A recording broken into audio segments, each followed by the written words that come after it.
mo si Jopet dito kina inay at susustentuhan mo para hindi tayo umabot sa husgado. Ito pa talaga gusto mo? Ha? Magkademandaan pa tayo? O, sige. Lumaban ka. Ano kala mo? Talo ka. Kahit balik-tarin mo, si Aiza pa rin ang nanay niyan at ikaw ang umiwan sa mag-ina mo. Ganun ba? O, laban kong laban. Uunahan ko kayong sampahan ng kaso para mapunta sa akin si Jopet. At ikaw, tandaan mo. Ha? Kala mo makakalis ka pa puntang Guam? Wala na yun. Wala na yung kikitain mo dun. Dahil habang dinidinig yung kaso natin, dito ka lang. Abay, iba'y sandali lang, Stephen. Oh, ba't yung reaksyon mo? Ha? Oo nga, mananalo na kayo, pero mawawalan kayo ng pera. Ako, handa akong gumastos. Ano akong pakialam? Sige po.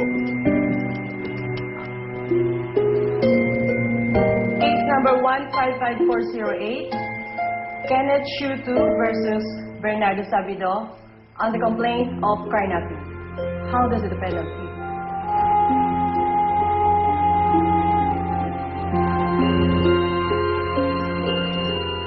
Guilty, Your Honor.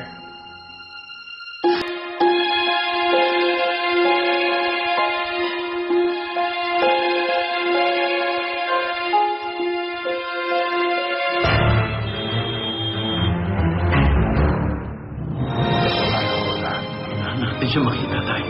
Kung sino po makakita sa aming ina na si Remedios Dionisio, paalam lang po sa amin. Bailey! Ano? May bisita ka. Dok! Feel na feel ko na si nanay na lang ang kulang sa buhay ko para maging isang fairy tale ito na merong happy ending. Meron akong balita tungkol kay Nanay Remedios. Hindi magandang balita. Ano nangyari sa nanay?